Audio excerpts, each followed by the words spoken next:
नमस्ते, good morning, Ram Ram. आज एक नए दिन की शुरुआत, नए मिशन के साथ। हर दिन जीना है। हर दिन रो के भी इंसान नहीं जी सकता, हर पल हंस के भी नहीं जी सकता, लेकिन जीना है अपनी जिम्मेवारियों के साथ, अपने कर्तव्य के साथ, अपने धर्म के साथ, अपने आप को संभालने के साथ और समाज को साथ लेने के साथ।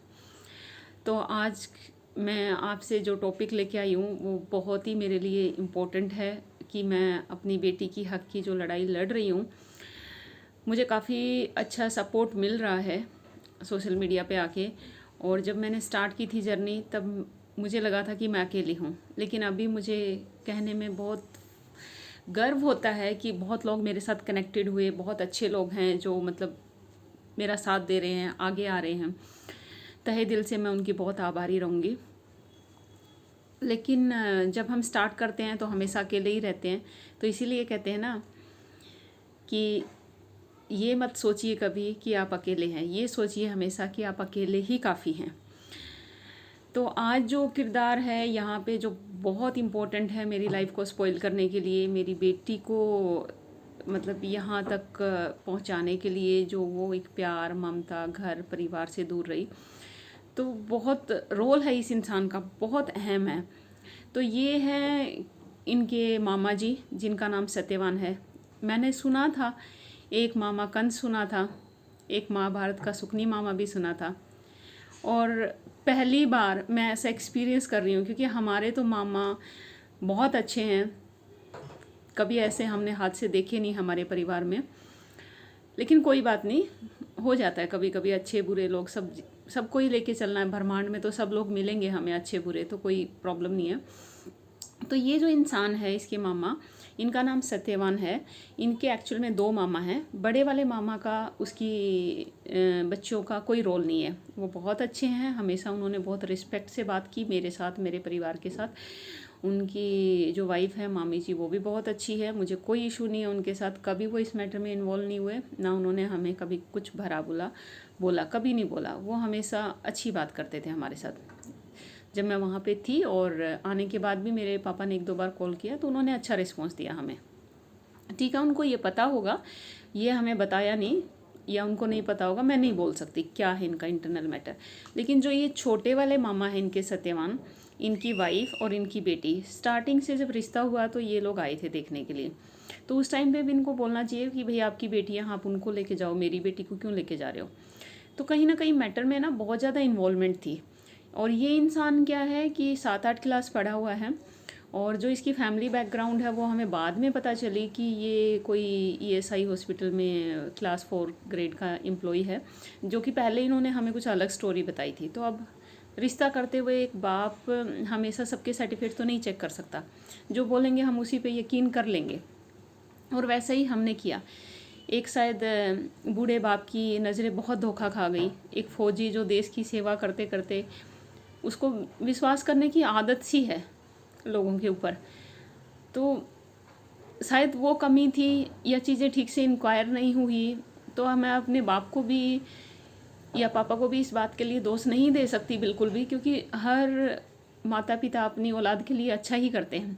तो उन्होंने अपने नज़रिए से सही किया, बिचौलिया अंकल ने भी सही किया, तो वो मेरे लिए बहुत रिस्पेक्टेड हैं। लेकिन जो ये इसके मामा हैं, इन्होंने मतलब जब से मैंने घर में पाँव रखा है या उससे पहले भी, तो इनको बहुत लालच रहता था कि शादी में ये दे दो, वो दे दो। तो काफ़ी मैंने उनको बोला था कि मामा जी ये बात आप मेरे पापा से कीजिए और बिचौलिया अंकल से कीजिए, मुझे तो लेने देने की कुछ बात पता नहीं है। लेकिन कहीं ना कहीं हर बार ये मैसेज मुझे कन्वे करते थे कि ये चाहिए वो चाहिए। और इनकी जो वाइफ है, शादी से पहले बहुत मतलब हम लोगों के साथ अच्छी बात की उसने, और हमें नहीं पता था ये सिर्फ एक इनका ड्रामा है। शादी के बाद वो बिल्कुल चेंज हो गई। तो कहीं ना मैंने देखा है कि मतलब एक झूठे मतलब क्या बोलते हैं, झूठा खाका तैयार करके इन्होंने मतलब ये सब ड्रामा किया जिसकी ज़रूरत नहीं थी। इनके घर पे भी बेटियां हैं, बहुएं हैं, लड़का है, तो गलत लगता है, मतलब बहुत दुख होता है। और इन्होंने कभी ये सोचा भी नहीं कि भाई मैं ये कर रहा हूँ तो किस लिए कर रहा हूँ। वैसे तो मामा जी आप बोलते हो कि आपने गुरु का नाम ले रखा है, ओम शांति शांति ओम जो भी है आपका, वहाँ जाते हो आप, तो क्या वहाँ पे यही सिखाया जाता है कि मतलब आप किसी को परेशान करो, दुख दो, दर्द दो, किसी की इंसल्ट करो, पैसे मांगो, ना दे तो रिश्ता तोड़ दो, छोटी सी बच्ची के सिर से बाप का साया उठा दो, किसी का सिंदूर पोंछ दो? अगर यही आपकी बेटी के साथ हुआ होता आपको कैसा लगता? अच्छा लगता? खुश होते आप? जब मेरे पापा फ़ोन करते थे आपके पास, शादी से पहले तो आप भाग भाग के फ़ोन उठाते थे, शादी के बाद आप बोल रहे हैं कि आप हमें जानते नहीं, तो क्या आप नहीं जानते हमें? भूल गए? ये आपकी मेमोरी लॉस हो गई है, गजनी बन गए हो आप। मतलब दिक्कत कहाँ आ रही है बताइए आप? जानबूझ के अगर आप ये चाह रहे हो, अभी मेरे को मैसेज कर रहे हो कि बेटी मेरा नाम निकाल दे, नाम निकालने या डालने का कोई यहाँ पे मैं लिस्ट नहीं तैयार कर रही हूँ कि कोई आपके नाम पे कुछ मैं रजिस्ट्रेशन कर रही हूँ। जो आपने किया है वो हर हाल में सामने आएगा। आज मैंने आपको थोड़ा इसलिए हाईलाइट किया है ताकि आप समझ जाओ। नेक्स्ट वीडियो में मैं सारी डिटेल्स देना शुरू करूँगी, फिर आप मुझे ये दोष मत देना, क्योंकि 1-1.5 महीने से मैं ये जो मुद्दा है उठा रही हूँ, और मैंने पहले भी वीडियो बनाई थी, आपके पास भी मैं भेज रही हूँ, आपके पूरे परिवार के पास भेज रही हूँ, और आपके मैसेज भी आए हैं, फिर मैंने कॉल भी किया आपके पास, आपने नहीं उठाया। तो कोई बात नहीं, उठाने के लायक तो आप हो नहीं, क्योंकि अभी हमें फेस करना आपके लिए बहुत मुश्किल का काम है, समझ रही हूँ। जब कोई इंसान गलती करता है तो माफ़ कर देते हैं हम, लेकिन जब कोई इंसान पाप करता है तो ये सृष्टि का नियम है, तो अब उसको सज़ा मिलती है, अच्छी खासी मिलती है। तो आपको भी सामाजिक तौर से, लीगल तौर से जो भी होगी कार्रवाई की जाएगी। और मैं आपसे ये बात डर के नहीं बोल रही हूँ, कॉन्फिडेंस के साथ बोल रही हूँ। जितना आप बच सकते हो आप बचने की कोशिश कर रहे हो, कीजिए, वो आपके लिए ज़रूरी है।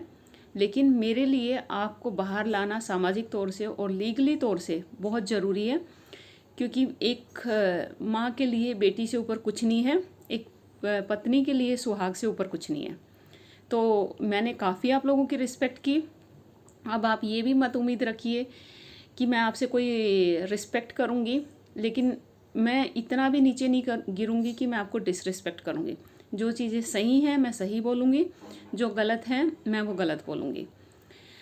समझना है आप लोगों को, समझ जाइए। और ये जो मेरी मम्मी है ना, आपके साथ घूम रही थी, जो डोरी वर्गी मुँह वाली, तो इनको भी समझा दीजिए कि ये जो ड्रामे कर रही थी, ठीक है, ये सब नहीं चलेंगे। इन्होंने अपनी ननदों की भी कहानी देखी हुई है, कितनों के तुम लोगों ने घर उजाड़ दिए, वो 2 उजाड़ के बैठी है कि मेरी सास ने ये कर दिया ड्रामा, तो आपका ख़ानदानी काम है ये। अभी मुझे कहते हुए बहुत अच्छा लग रहा है, क्योंकि सच्चाई सुननी चाहिए आपको भी। और मामी जी, मैं आपको एक चीज़ बताना चाहती हूँ, उस टाइम पे तो बहुत मीठी मीठी बातें की आपने, ठीक है, लेकिन वही मीठी मीठी बातें अभी भी कीजिए, समाज के सामने आइए, आप बताइए सच्चाई। और नहीं आएंगे तो फिर ज़बरदस्ती लाया जाएगा, छुपने से काम नहीं चलेगा, ये दिमाग से निकाल दीजिएगा। और बुआ रोशनी, आपके तो कारनामे मैं क्या बोलूँ, जितने सर्टिफिकेट मैं दे सकती हूँ, जितनी ट्रॉफ़ी मैं आपको दे सकती हूँ दे देनी चाहिए। मतलब आप तो, मैं क्या बोलूँ, इतनी बदतमीजी लाती कहाँ से आप? मतलब इतनी बेशर्मी कौन सी मार्केट में मिलती है आपको? कहाँ मिलती है इंडिया में, बताइए ना आप। मतलब आप तो बिल्कुल ही ना ए क्लास होता है ना बदतमीजी में। अगर कहीं इंडिया में कंपटीशन हो ना तो ज़रूर जीत जाएंगे आप, बता रही हूँ मैं बिल्कुल। मतलब आपको तो ना शर्म नाम की चीज़ है ही नहीं, और पूरे परिवार को भी नहीं रखनी है। बड़े बेटे का आपने घर उजाड़ा, आपको लग रहा है मुझे पता नहीं है, मुझे सब पता है। बड़ी वाली बुआ के लड़का लड़की, कहीं आप लोगों ने उनको कोई वैल्यू नहीं दी, ऐसे फेंक के रखा है जैसे वो तो घर में है ही नहीं, बल्कि सब कुछ पहले उनका ही हुआ था। वो नहीं बोले क्योंकि वो अच्छे लोग थे, मैं भी इसलिए चुप थी क्योंकि हमारा घर परिवार बहुत अच्छा था, और हम अपने परिवार की इज्जत कर रहे थे, आप लोगों की इज्जत कर रहे थे, इसलिए मैं नहीं बोल रही थी। तो अभी बाहर आ जाइए, आप अच्छे से आ जाइए, और जिस बवंडर में आपने मुझे फंसा के रखा हुआ था ना, वो बवंडर मैंने अभी चीर के ना मैं निकल गई हूँ, और उसके अंदर मैं बिठा के ना आप लोगों को ही उड़ा दूँगी। और एक और बात, कान खोल के सुन लेना, जो गैरों से मेरी जो बुराई करते रहते हो ना, थोड़ा संभल के किया करो, कि उन गैरों में बहुत सारे मेरे अपने भी हैं। आप तो उनको मेरी बुराई जा जा के बताते हैं, वो मुझे आ के बताते हैं, मेरी अच्छाई भी और मेरी बुराई भी और तुम्हारी बुराई भी। तो इसलिए ये जो कारनामे हैं ये आप बंद कर दो, और अगर आगे भी करना चाहते हो तो करते रहिए, मुझे कोई फ़र्क नहीं पड़ता है। और हर हाल में मैं ना अभी आपको सामने लेके आऊँगी, मतलब सामने लेके आऊँगी। और जो अगली वीडियो आएगी ना, इतनी धमाकेदार आएगी ना, आपकी रातों की मैं नींद उड़ा दूँगी। और मेरे पास सारे प्रूफ के साथ मैं बात करूँगी, ठीक है। ये जो आपके भाई है ना, ये नामर्द बैठे हुए हैं 5 के 5, और भतीजे बैठे हुए हैं, बहुएं बैठी हुई हैं, इतनी रांडवाड है जो आपके यहाँ पे बैठी हुई है। जो ये इतने सारे आप गलत काम कर रही थी ना, उसी टाइम पे ना आपकी कहीं शादी कर देते, अगले घर भेज देते ना, तो ठीक रहता। जो इतने सारे कलंक आपने नगूरा में लगा के रखे हुए ना, वो सब मैं बाहर ले आऊँगी। तो इसलिए ना ये बदमाशी और नहीं चलेगी, मेरे साथ तो नहीं चलेगी। बाहर कहीं करनी है आप करते रहिए, कोई दिक्कत नहीं है मुझे, लेकिन मेरे साथ, मेरे परिवार के साथ बिल्कुल नहीं चलेगी। और अब तो मतलब आपने पाप की हद कर दी, सब कुछ मतलब मेरा तो उजाड़ के रख दिया आपने। अब आप अपना बचा लेना, मैं बता रही हूँ आपको, खुला बता रही हूँ, आप अपना बचा लेना। अपनी इज्जत बचाई जाती है ना, तो बचा लेना। जो समाज में इतनी अच्छी बन के बैठी हुई है ना लोगों के सामने, अब मैं तेरे कपड़े उतारूंगी, एक एक करके उतारूंगी, और सबके सामने उतारूंगी, और प्रूफ के साथ उतारूंगी। और मेरे साथ एक नहीं हज़ारों लोग बोलेंगे, और तेरे ही गांव के बोलेंगे, लाखन माजरा के बोलेंगे, नगूरा के बोलेंगे, और तेरे साथ जिसने काम किया है वो भी बोलेंगे। तो इसलिए तैयार रहे।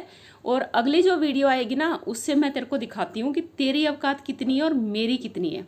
और मैं तेरे को दोबारा कहना चाहती हूँ, एक फौजी की बेटी को ना ललकारने की हिम्मत तेरे अंदर नहीं है, मेरा रिश्ता तोड़ने की हिम्मत तेरे अंदर नहीं है, ठीक है। एक चपड़ासन की इतनी हिम्मत नहीं होती कि वो फौजी की बेटी को ललकार दे।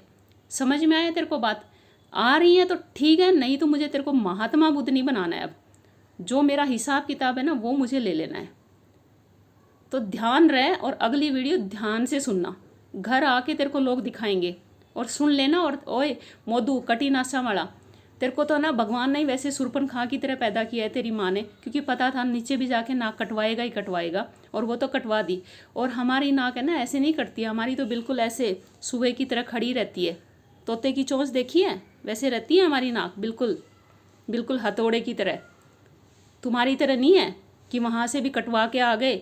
भगवान को पहले ही पता था ऐसे ही कारनामे करेंगे, इसीलिए ऐसे दिया, इसकी शकल दी है ना, शकल का ना अकल का, दोनों ही नहीं दिया तेरे को। और इतने गरीब मत बनो, पैसे से गरीब, दिमाग से गरीब, समाज से गरीब, रीति रिवाजों से गरीब। ये तेरी मम्मी जो है ना, लगा लेती है सैलियों पे काली काली, ये जो क्या इस मेकअप शेकअप करती है मुझे नहीं पता, और ये लाल पीली लिपस्टिक लगा के महान नहीं बनती। एक विधवा को विधवा की तरह रहना चाहिए। समाज के भी कुछ नियम कानून होते हैं। कहीं पे भी पहनती एक चिकना सा सूट, कर लेगी राक्षस वर्गी सैली, और काली पीली लिपस्टिक लगा के चल देती है। यही फर्ज है एक बेटे के क्या? यही सिखाया है तेरी माँ ने? अगली वीडियो ध्यान से सुनना। धन्यवाद।